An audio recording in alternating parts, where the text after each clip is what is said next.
Assalamualaikum warahmatullahi wabarakatuh. Pada video kali ini saya akan membahas ada kriteria nasabah Galbay ya yang kemungkinan aman dari DC lapangan meskipun sedang gagal bayar. Nah, simak video ini sampai habis.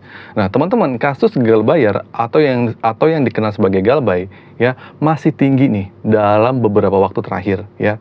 Banyak pengguna atau debitur yang mengalami kesulitan dalam pembayaran di pertengahan waktu. Gagal bayar sendiri merupakan salah satu ketakutan terbesar bagi banyak debitur. Nah, karena ketika mengalami gagal bayar, para debitur ini akan berhadapan dengan DC lapangan atau debt collector lapangan. Kalau pinjol itu ada DC-nya. Dihadapkan dengan DC lapangan, ya, tentu menjadi mimpi buruk bagi para debitur yang gagal bayar nih. Khususnya karena tidak sedikit debt collector lapangan itu menggunakan teknik intimidasi, ya, pokoknya kasar. Nah, belum lagi debitur juga harus merasakan malu karena omongan tetangga lah. Namun, tidak semua debitur yang mengalami gagal bayar akan dikunjungi oleh DC lapangan pinjol. Nah, di sini ada beberapa kriteria nasabah yang kemungkinan besar tidak akan dikejar oleh DC lapangan. Terus siapa saja ini? Nah, jadi simak video ini sampai habis ya teman-teman. Nah, jadi gini teman-teman ya, dalam konteks pinjaman online dan praktik penagihan utang, terdapat beberapa kriteria yang dapat membuat seorang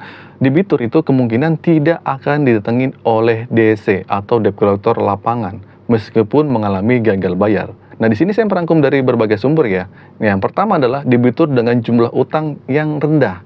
Nah, ini cenderung memiliki kemungkinan lebih rendah untuk didatengin oleh DC lapangan. Nah, hal ini disebabkan oleh prioritas perusahaan pinjol yang cenderung fokus pada penagihan dari debitur dengan jumlah utang yang lebih besar aja nih. Terutama jika perusahaan pinjol tersebut memiliki skala yang masih kecil. Nah, mereka itu lebih mungkin memprioritaskan penagihan terhadap debitur yang utangnya itu signifikan atau besar. Yang kedua adalah debitur yang tinggal di daerah pelosok. Nah, di sini juga memiliki kemungkinan rendah untuk didatengin oleh DC lapangan. Nah, saat ini layanan DC lapangan umumnya hanya tersedia di kota-kota besar aja. Sedangkan daerah pelosok masih jarang menjadi target penagihan langsung atau DC lapangan. Salah satu faktor utamanya adalah biaya transportasi yang tinggi untuk mencapai daerah-daerah terpencil. Terus selanjutnya adalah debitur yang telah melakukan negosiasi dengan DC lapangan.